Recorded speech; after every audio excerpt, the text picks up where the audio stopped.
Hey guys, welcome to this month's Fix My Hog event. I'm Tommy Clutch Creal with Construction Garage and Chopper College.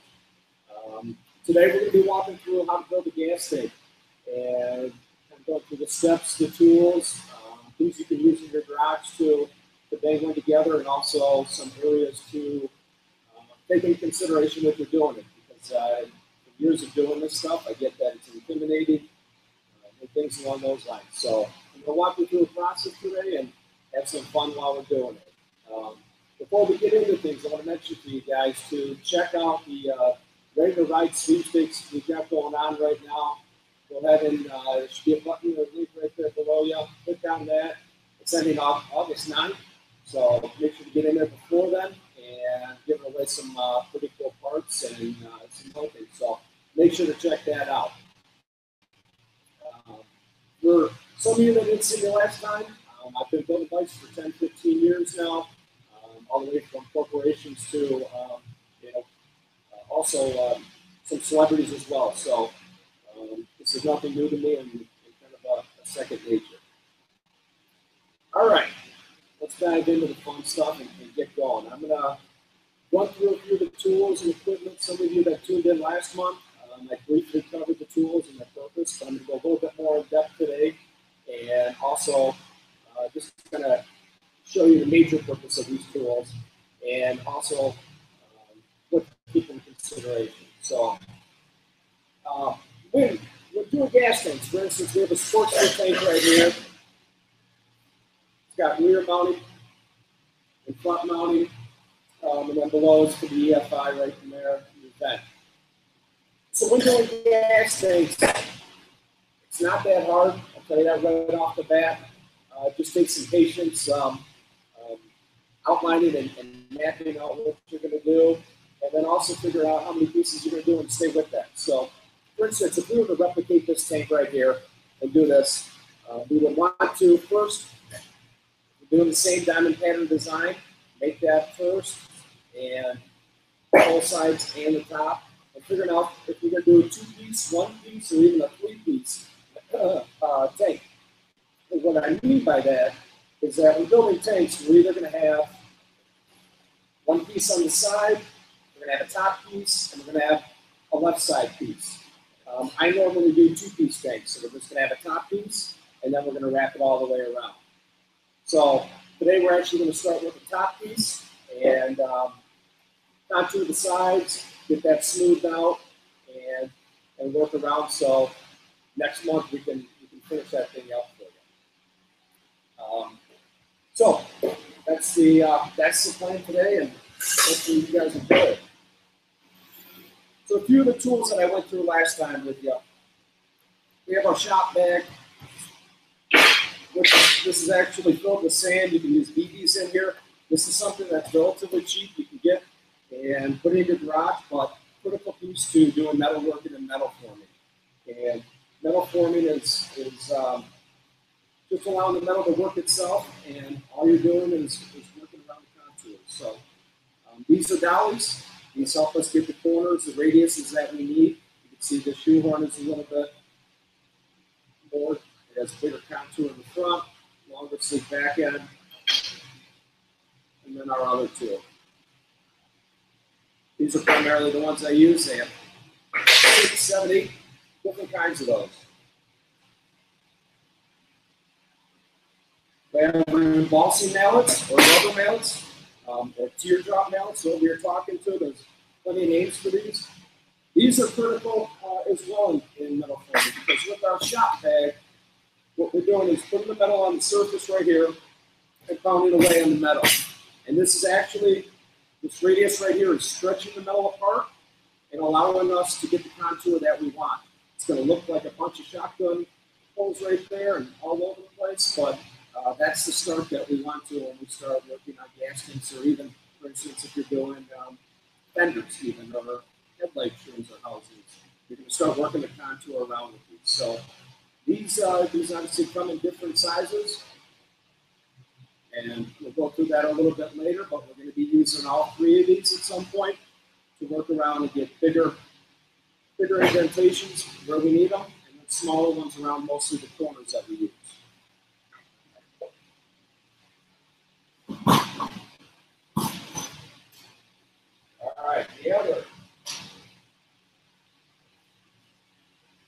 handy dandy mallet that I also use. This back end, put my back finger on here, use this also. I use these with the dollies.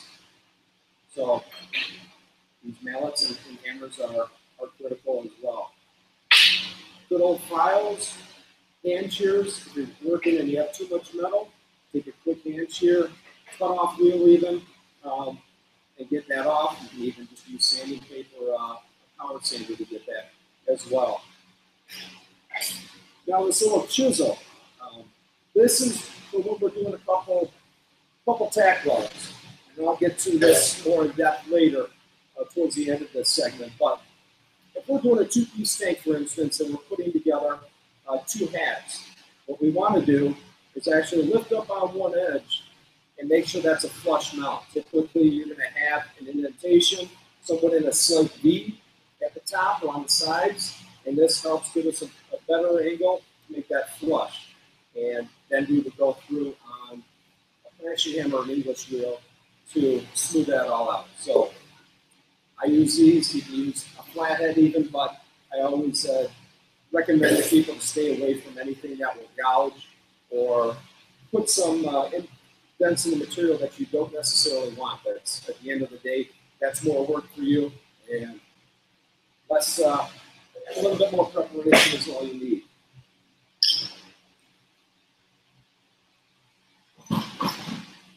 And we also have your typical tape measure, all that kind of stuff we'll go through. But those are the major pieces. I'll be working on the English wheel today, which is this yellow piece of equipment right here. The top is the larger anvil, the bottom is a little smaller, with different crowns on the dies. And what that helps us do is get different contours on the tank as well, and helps us mold it and smooth it out at the end of the day when we want that finished gas tank or product going to paint, powder coat, or even chrome at that point too. So one of the big things I want to mention before I continue on is that if you don't have these tools, or even right here's a bead roller, what you can't see on the scene right now is a sheet metal brake. You can always make jigs at home and kind of use your creativity that way to help with forming the metal. I've used pieces of wood even when I was first starting, and sanded down the wood, use that as a dolly, and then work my way around there.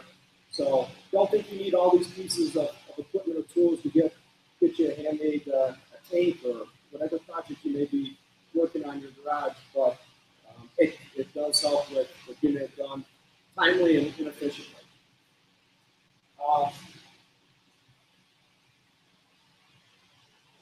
So the other thing I want to mention too is metal selection when you're doing gas tanks. I know there's been people recently have come by my shop and asked me about metals and what to use. And you can obviously go to an aluminum metal, but those are more, I like to say it's like butter soft. They're super, it's a very easy metal to work with. However, at the same time, can be hard to weld for certain people, and also you're going to mostly use oxyacetylene when you're forming those tanks. You get a nice soot on the outside of that aluminum, and when you're making that tank out of that, it's a little bit more nimble to work with. Now, metal 16 gauge, which we'll be using today, an 18 gauge, is a little bit more versatile metal, meaning that it's easier to weld, it's easier to work on, and the material just works with us a little bit better. So if you're into metallurgy and know all about the molecular compounds and all that stuff, it's interesting. But we'll be walking through that today, and anyone first trying to get out there and take their first stab at gas tank and go that route, I'd highly recommend doing a 16 or an 18 gauge metal. You don't want to get too thick of a metal, harder to work with, harder to go through, but it is a good metal. So just keep that in mind when you're kind of going through the planning stages of your tank. And so here's what we have for a couple key points before we dive into working on the tank. when you're working on with metal in particular for anything you may be doing, I always recommend having a clean surface. So I've got WD-40. You'll see me using WD-40. That's just to keep the material nice and clean, get all the debris off when you start getting debris built up on these, and definitely taking it through the English wheel. You run the chance of that debris getting caught and then scratching your surface all the way through. So if you were to take it chrome or definitely powder coat, you're going to see those marks and gouges afterwards as well. So it's just taking a little bit of patience and consideration into building this out and keeping your work surface clean. Additionally, I've gone through and built tanks for years now, and if you don't like your end piece, the final result, you can always start over and try new. There's tanks on tanks sitting over here when you're done, and you gotta make sure you're happy with the end product. So if you're not okay with it, if it doesn't fit to how you want it to, you're gonna don't hesitate on tossing that out and retrying or trying to fix that. So the biggest point I can make with you is when building your own tank, the preparation to building it out. You're going to see that we're going to go through and actually map out some contours and outline what we want to build, but that whole stage will give you the guidance for building out your tank. And within that designing phase, you want to keep in mind that you want to be able to have enough clearance for your bars to actually clear through. You want to make sure your triple trees are not going to bang on your tank. You want to make sure you have enough clearance on the bottom of your tank to clear your engine or your rocker box heads, and also crossovers in your pet down. So there's a few things that we have to take in mind when designing it, but all in all, take your time, map it out, put it on cardboard even, and use that as your template. You can also build a buck. In last month's event, I went through and actually took you a buck I built, and that one all we typically did is we contoured the side panels and the top piece, hold it right up to the buck as a reference point, and we knew when we were there on a tank. So that's always good to do as well. And then, lastly, with preparation and designing these, map out what you want to do with your tank. If you're going to have it for practical use, I hope that you keep in mind the gap, the fuel capacity that you want, location of the petcock, where that's going to go, the left side, the right side. Behind, there's actually, we were talking about the other day about replicating a Jesse James Frisco tank. And, the petcock, you need to measure that all out. So at the end of the day, you put all the hard work in and it's gone. So the vents, the bung, the petcock, the tunnel, and crossovers are a few areas that you want to keep in mind on the design. And then lastly, when you're done with the tanks, always align them, and that prevents any rust build-out and also helps sealing it in some cases. And then run a leak down test and also do a pressure test to make sure you're right. You're not going to be leaking any fuel, or you're not going to put any danger on yourself with that. So that's pretty much all the talking I'm going to really get with you guys on that. And it would be more favorable seeing me building this with you and going through that process. So I want to start with this one, building these tanks. I take either plywood, I'll take this kind of material, and I'll map out the gas tank directly on here. So this might be a little bit hard to see. It's mapped out in pencil here, but this is the top piece for a tank. We're starting down here all the way through, coming up to this point, and obviously making the same identical having on the other side. What we did is making your tank, we measured the end of the backbone where you're gonna stop it all the way to the front. Towards the triple trees, and then take into consideration that gap and that clearance with your handlebars I mentioned. These are good because once we cut it out, we can actually hold it up to this. And also, if you're going to make a buck or a reference or a model out of this, you can cut the wood and just put it directly on here, and you have it for future reference as well. So if you're going to continue to build tanks and you think it's a pretty sweet thing, keep rocking with it and go with that. So this is what I use. Do these, or we just start banging away and see what we come up with at the end of the day. You can also use cardboard, doing the parts or do anything in the mail. Keep that cardboard around. For instance, with this cardboard, we use the reference and contour the outside just to map things out. It's a good point where you just outline right here. You like maybe a certain area in terms of the radius, map that right out on the sheet metal, and you're good to go. So keep this cardboard around and definitely use that to your advantage here. All right, let's get into this stuff.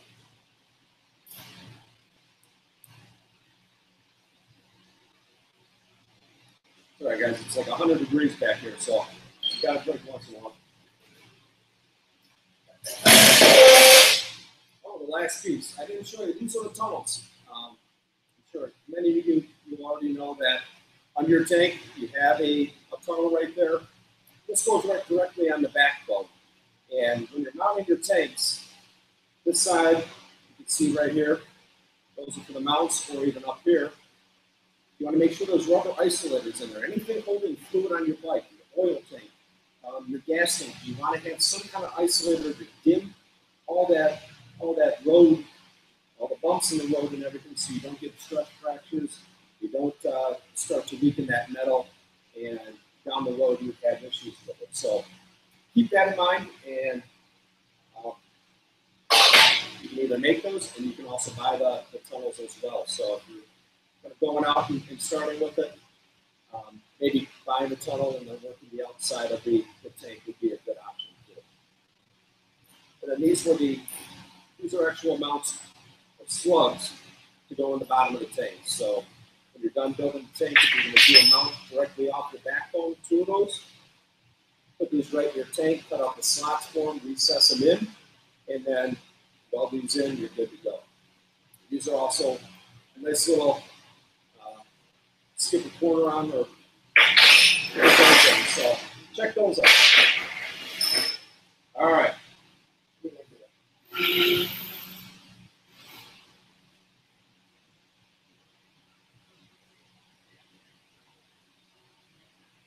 Yeah, let's adjust the camera real quick.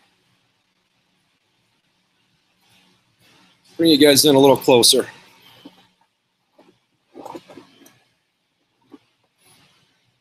All right, that should be better. Sorry about that, guys. Hopefully that's better for you. All right, so we're going to start with, like I mentioned earlier, 18 gauge metal. We've got big old sheets. When you're purchasing metal, first thing I always recommend doing is taking the film off. On metal, even from Menards, Home Depot, you'll see somewhat of a slick or a shiny coating on top of it. That's a film or an oil that they put on there for preventative with rust. This one you can see has been out there a little bit, but we're going to take this, grind it down, and then we're going to make our outline at the top of the tank. And from there, we'll put it out and start working on the metal all together.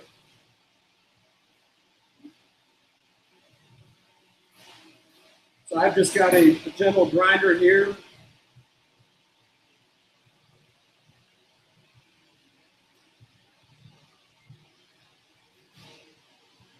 And when we're doing this, what we want to be careful of any kind of sanding abrasive that we're putting on, or if you're using an air tool, so like sanders back there, you never want to go directly on the metal.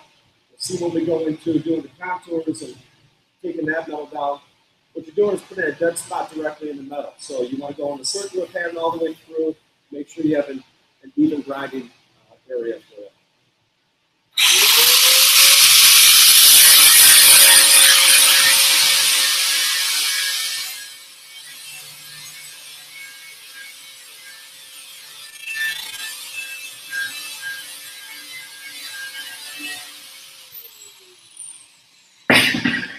It's a little weak. That one's a little weak, so we'll start with the outline for it. What we're going to be doing is we're going to be making we're going to have a 21-inch backbone. And what I mean by that is from the top of the gas tank all the way down to the rear, meeting the seat, we're going to have it 21 inches in length. We're going to have 12 inches wide on the top piece, and then also 12 inches high when we get to the side pieces throughout. And pretty much to be reciprocated, and we building a Frisco tank, Jesse James style Frisco tank. So first thing I like to do when doing these tanks, I take some filler rod from TIG welding. If you don't have this, you can use string, electrical tape. All I'm going to do is I'm going to start getting a contour with this. I'm going to use this for the outline on the backbone and then trace this out. We'll tape it down and then we can actually just flip it over for the other side. We'll start with that. We have quite a large initial piece to it.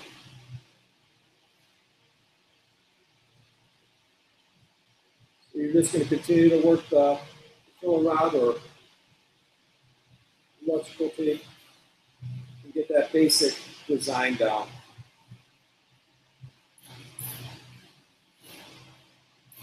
Don't worry about if you have too much up here. Just trace it out as you need it. I'm going to take some electrical tape, get the bottom end taped down, and then we'll work off the top.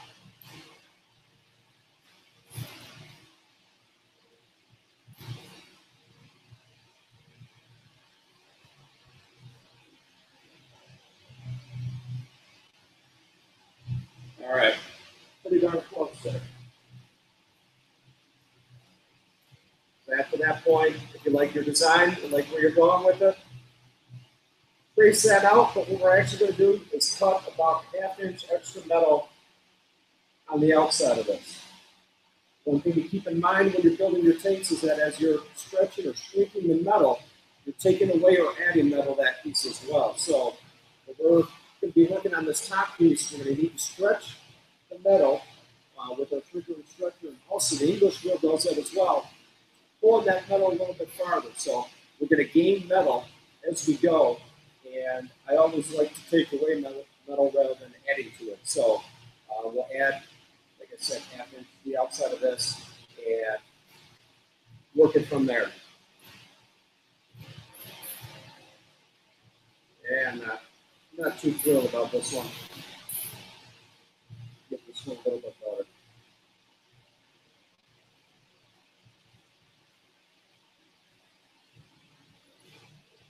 Far better, okay.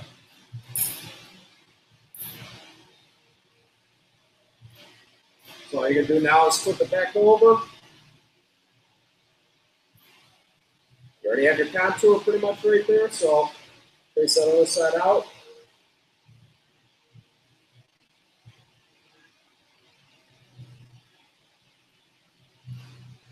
If it's not perfect, don't worry about it. When you're starting to work the metal, you'll see that it's not going to be entirely on point. So show you this. I'm done marking it. All we're going to do is it's 21 inches in length. So I like to do this afterwards rather than start it because now we have the basic top end piece that we want. We're going to mark off the top of that piece 21. And then I'm going to do another inch on the back for when we bring those corners down and attach them to the side pieces. So we'll go right off that. So what we've got right now, we've got a basic outline to the top of the tank that we're going to do. Now I understand when I first started, it's very hard to visualize a finished tank like that from a flat piece of sheet metal. As you go along and you continue to kind of hone in your craft here and work with the metal, that you'll start to see where the metal is going to go and be able to design the future ones you may do, or even your side pieces a little bit better. So don't feel discouraged if you're trying to bang your head against this thing. Why can't I see it? It's awfully tough, but it comes together. So at this point, we're going to add that 1/2 inch all the way through, roughly. Again, don't worry about being precise right now on that measurements. The only one you want to be on target with is your backbone one. I'm adding that inch to it.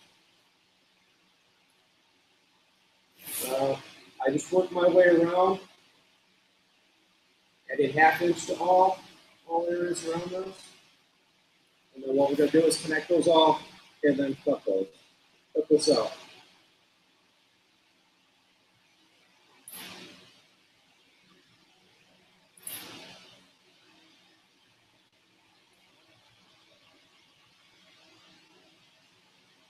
It's pretty cool after this point when you start to get this cut out, you can, it's a little bit easier to start seeing the tank.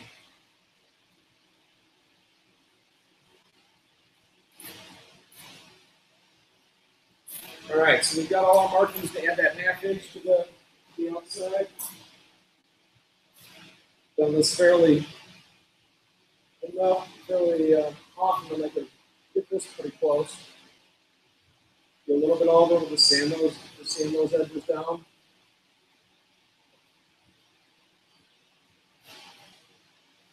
And now we've got our addition to the outside of the tank right here, all the way around. So a few options that you can do with cutting your metal. I don't necessarily recommend using hand shears at this point. You can use a side cutter, which I'll be using. You can use a Beverly shear that would really cut through this nicely, or even a electric shear. So keep that in mind with different methods to cut the metal here.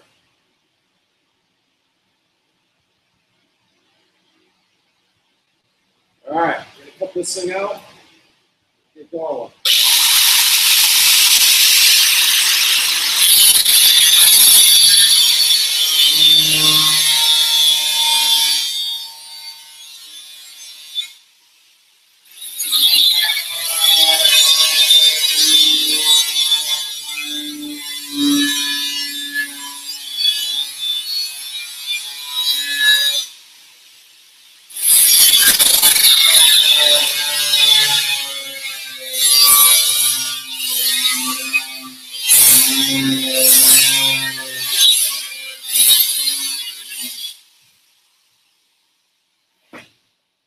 And what you can see I'm doing, the first cut I'm taking through is I'm marking and scoring up that line all the way through, so we have somewhat of a divot or an indentation that we can take the wheel through and start cutting, so we have a better accurate cut here.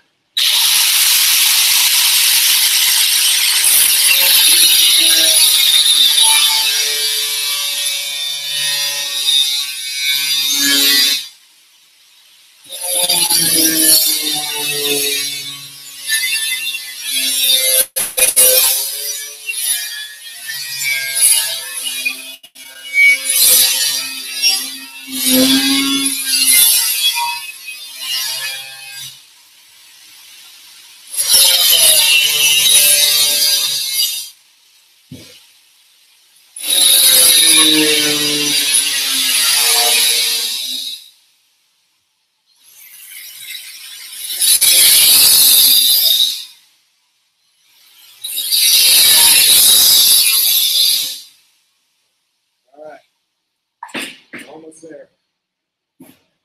One thing I can't stress enough with working with metal and all these tools is to make sure your safety is in consideration, and also stay away from the sparks as much. You don't want to be right in front of here with your tools. As they're coming right at you, you can have a nice little friendly reminder in your stomach that you're too close. So keep it at a distance. Make sure the cord's out of the way as well.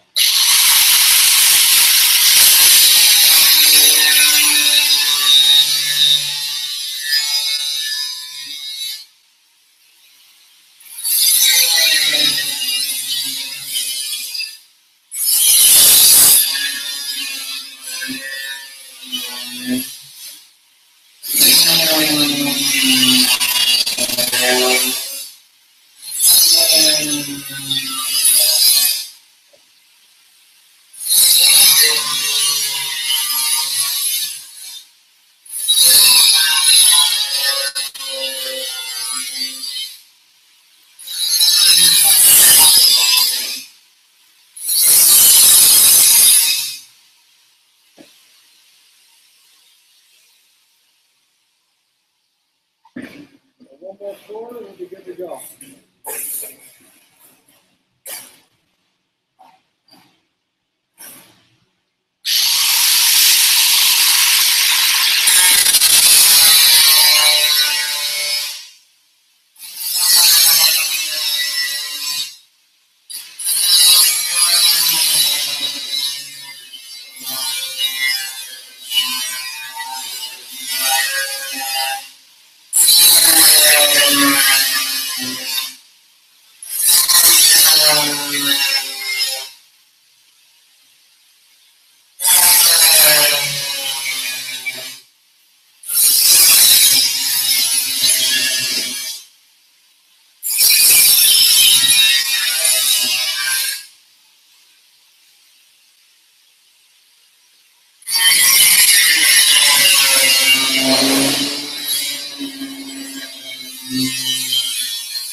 You can see that I continue to stop and just check where I'm cutting. Don't want to run over and cut directly into the metal like that.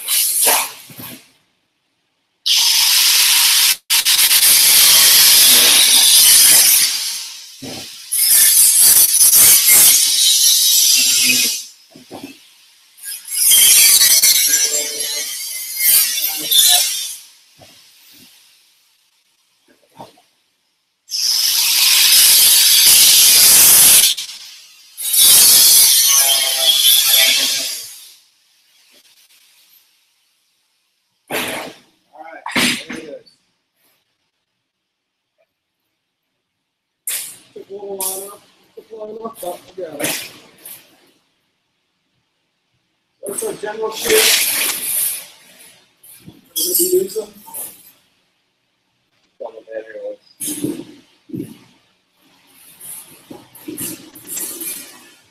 The general shape that we're using. So at this point, as I was starting to do earlier, we're grinding down to get it to film on.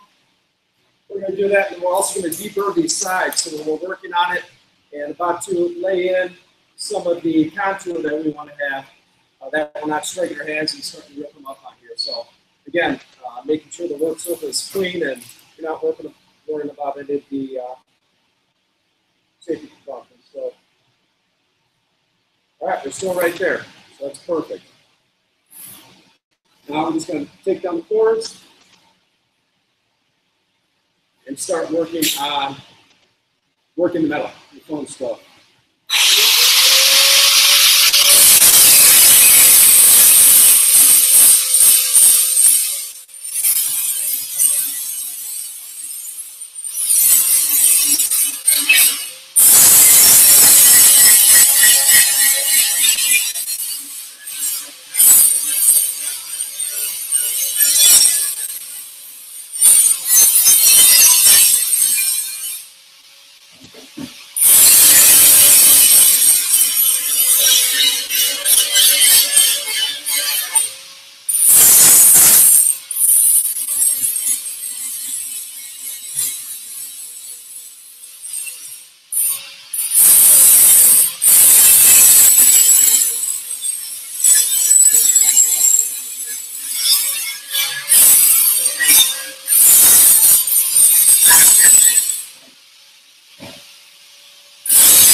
Let's put these things away for a while. All right, so now what we've got to be nice smooth surface on the outside. Readjust and make sure your measurements line back up. You know we want a 12-inch width on the major, and we're still right there at 12 inches. So major point right here should be 12 inches. All right, so with the top piece, so this is what we're going to be doing in terms of designing the top. We're going to start, we want to make sure that we have enough room here on the sides to bring over and connect them right to the outside pieces. So the top, we're going to have such a little dome at the top and the front to pitch it up. So we're going to start here, and we're working with the metal. I recommend just drawing a small outline of where you want to put your marks and start working the metal over. So what we'll do is we'll actually trace out right around here. We'll start working the top piece before the bottom half and make our scores right here. And you'll start to see the metal start to take shape.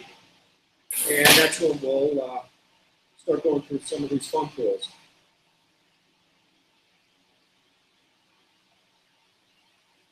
And you'll notice that I'm keeping the line away from the outside because the outsides will automatically start to come in and peel in. And then that's when we'll take the shrinker and shrink the metal back up and get it out of the waveform that you'll see.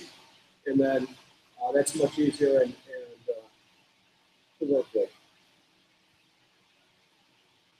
So I always do them in quadrants in this area. Not the best draw, but do with the finished product. So this will start working right in here, in the middle section, and work our way outwards with scoring the metal. And again, this is going to help stretch it and put that contour right in there.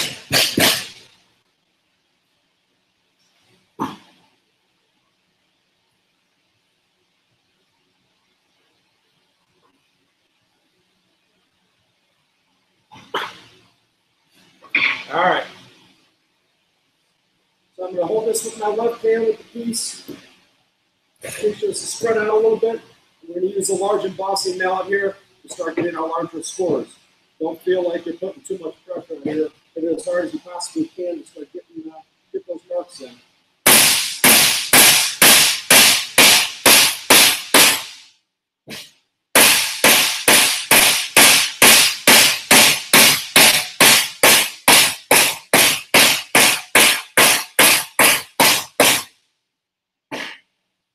Just by doing that, you can start, hopefully you can start to see the radius of this change.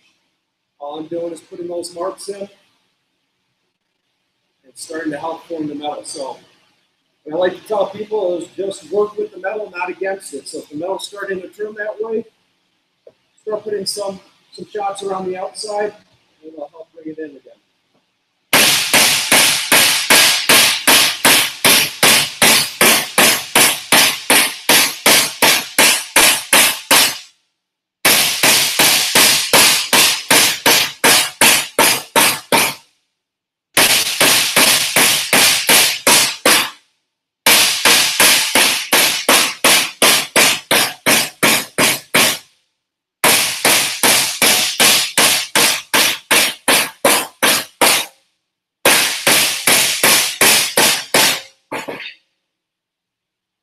Now you're able to see a lot better how much that actually starts to turn a little bit with us.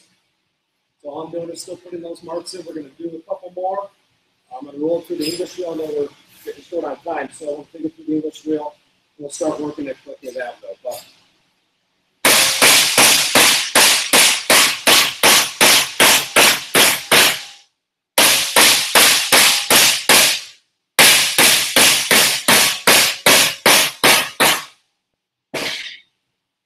for the most part, I know it's going to be really difficult to see, but this whole area right here is now full of these shots. So we're starting to get a back end area, and we need to smooth that out. So the next step, when you're done getting all these marks into place, for instance, right here, you're going to take it through the English wheel and start rotating it through, and it'll help us smooth out all these bumps. Now with the English wheel, there's different size anvils.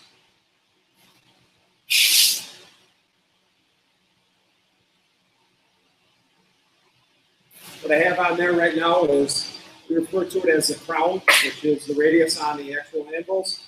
This is a little bit more narrow crown to it. This one's nearly flat, and then we have a flat piece. And the reason for that is What it's helping us do is put more of a radius into the metal or to smooth out what we've already done and get that all smooth without putting an additional radius. So we're working with the English reel.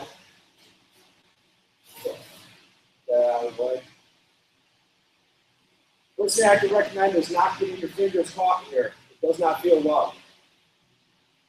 So we're going to take the bottom anvil, loosen it up so the top wheel does not touch it.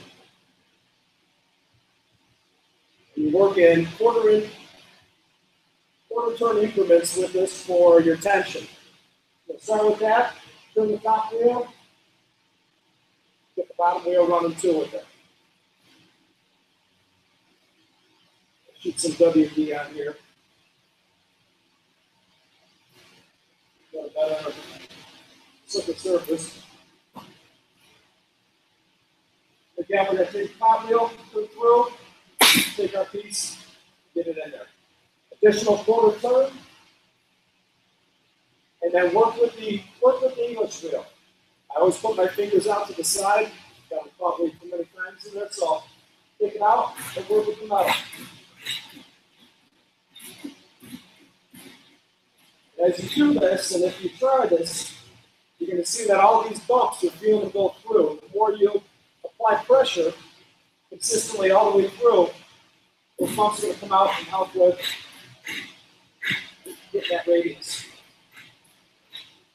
All I'm doing is realigning it. Starting from left to right here. And then just the top piece.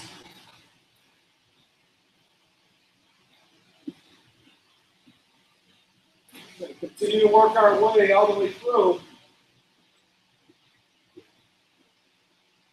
We'll see no more bumps.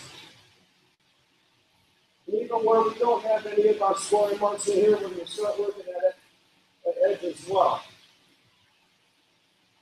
Start going around our initial marks that we made with our contour, pushing that through as well.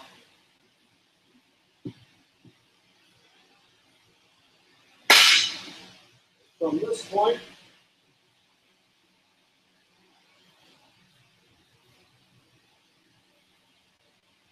you can see how that really took a turn literally with the contour. It's a little bit wavy up in front here. We'll get that removed with the shrinker and stretcher. And now all those scoring marks are now nearly all the way up, but a few more. So all you're doing in this is starting the scoring marks and going back and forth with the English reel and the mallet. So it's a combination of doing both. This may take half an hour, may take a couple hours, but we're just going to keep working it through. So as we started with the middle piece, now we're going to get around these corners, take it through the English reel, and then bring down our outside of our top tank here.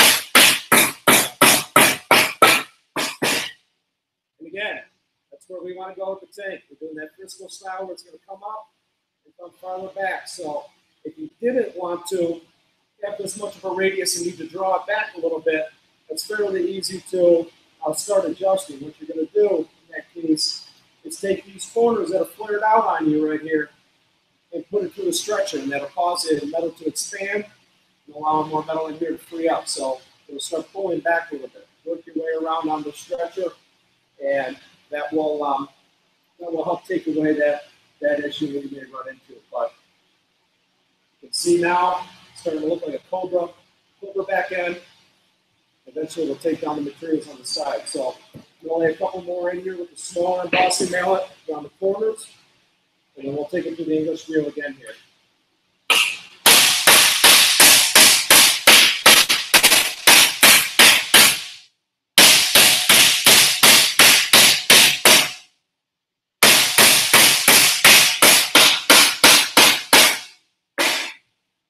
trying to get now, but this metal's working with us good.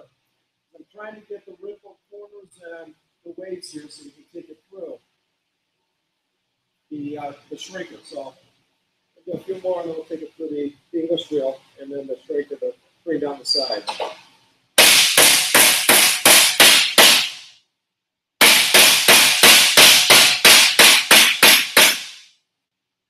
What I'm doing is I'm focusing on one area of the sheet metal right now because looking at it, it looks like a seat pan that way. But this area on the tank is actually protruding out a little bit more than this one. So we're working on this area to drop it back down when we go through the English wheel.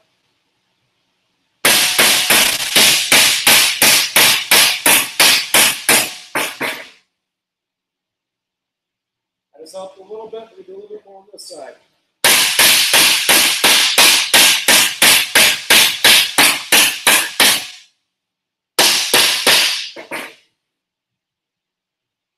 It's starting. You can see now it's a little bit uneven. We're going to work that out right now in the English wheel. Again, back it out, start the top wheel, bring up the bottom wheel so it barely touches and get your piece right through. Quarter turn, tighten it up, and start working it all the way through again. Back and forth motion. It's typically good to keep the back and forth motion rather than side to side, back and forth. That way, all the metal, molecular side of it, they're all going in the same direction and working with it. Then you realign it, you can adjust your piece and come it back over. Now we're starting to get a big bend on the side. To adjust that, see that big bend now. Oh, it's starting to become uneven. That means this side is a little bit, you need to shrink this side up, pull the stretcher on this side to even it out. So this piece of equipment is the shrinker and stretcher. Like I said before, it shrinks the metal to help bring it closer together. And then the stretcher helps separate the metal as well. So we're going to start, all you want to do is put the metal into the jaws, and you're going to press down on the pedal as hard as you can, and work your way around the piece here. And remember I said we're going to start shrinking this side and stretching this side. And this could take some time to do. You start to see it take shape here. All we're doing is going ½ inch, quarter inch at a time, somewhere in that range. There's no really right increments to go.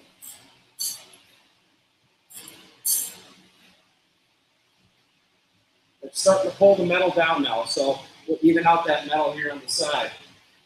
With the shrinker and stretcher also, you're going to start getting some jaw marks and some scarring into the metal. So when we're done doing the whole shrinker and stretching area, we bring down the sides to the flush in, but we're going to want to take a grinder and get that flush. That's smooth metal.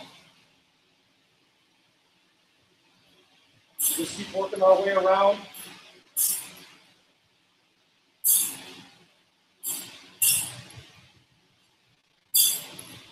Believe it or not, put about an hour or 2 hours into doing this, and you should have something near completion.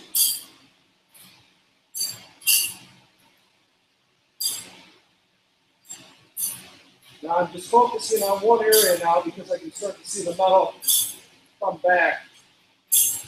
We're just going to start pulling that metal down on this side, and then we'll work to the other side if needed still.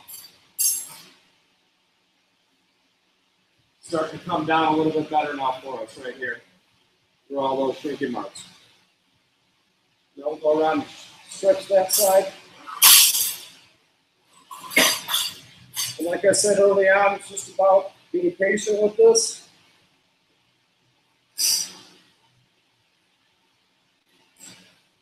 Going all the way through. All right, come on now. There you go.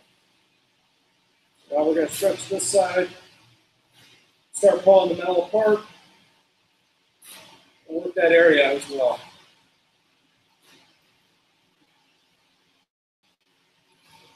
If you want a good workout, metal formula is the perfect way.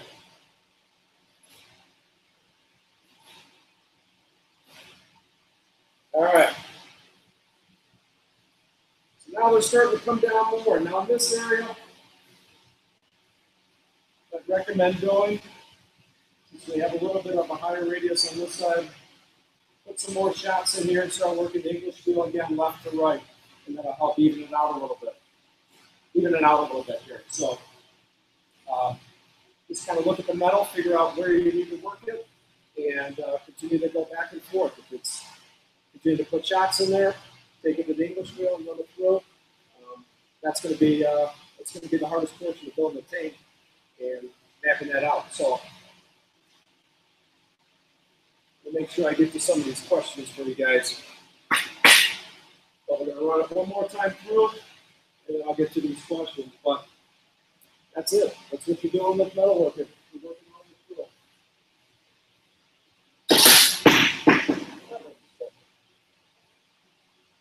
Bottom here's the adjustment.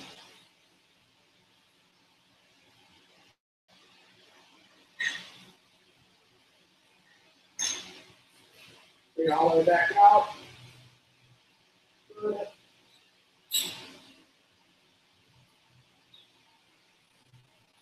Yeah. So like I said, we're going to work left to right on there.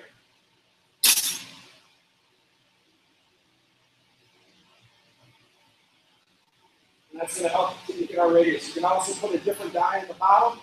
That would help flatten it out a little bit rather than bringing that arc over more. But this specific thing, we're going to have that, like I said, that over back, that high radius.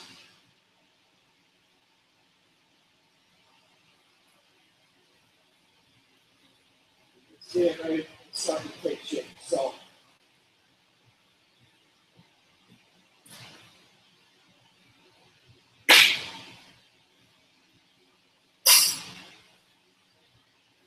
with metalworking, for everyone, sorry, it's getting hot back there now. That's primarily it. This is going to be the back piece. We're going to turn these corners down and make our side piece cut out and start working that metal. And all you're going to do is run through it and take your time. So making gas tanks, like I said before, is not, don't be intimidated by doing it. Be patient. Walk through your design, lay it out. If you're not happy with where you're at on it, it doesn't hurt to start over. Or if the piece is not salvageable, do something different. So take your time and lay that out. We'll continue to work on this piece as well as the corner pieces in the near future. All right, we have a few questions that I want to get to here. Sorry, guys. So we have, I'll get to one of these questions. Putting Sportster tank, we're making one, you got two Sportster tanks, putting one together with that from the ways from the front 1.5, and the back of the seat will be 1 inch. You're going from approximately 6 gallons instead of 4.5. Your question is regarding the welding process. So you can take it two ways. TIG welding can be a little bit more experienced for some people, and maybe sometimes easier. If you're going to be welding the pieces together, obviously make sure you have enough metal. If you're not putting a filler in there, take that in consideration. But TIG welding is the best way to go. I always recommend putting tacks all the way through, making sure your surface is even, and then don't do a full bead just yet. But take your time, make those tack marks, and that will help storing any of the metal. And then you can lay your full beads after everything's tacked together. If you're going from halves, I think you are here.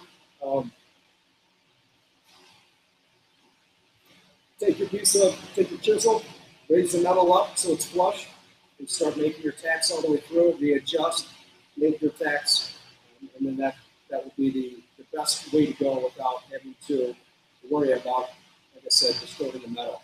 If you don't have a TIG welder, welders don't have TIG welders, you can also use a MIG welder, wire thin welder, and make your marks directly on there and doing that. You're going to have to spend a little bit more time grinding away, but that's still the same route to go. And so afterwards, if you're done doing that, like I told you earlier, go through and do the pressure test. Make sure you line it correctly so you don't get rust build up inside of the tank.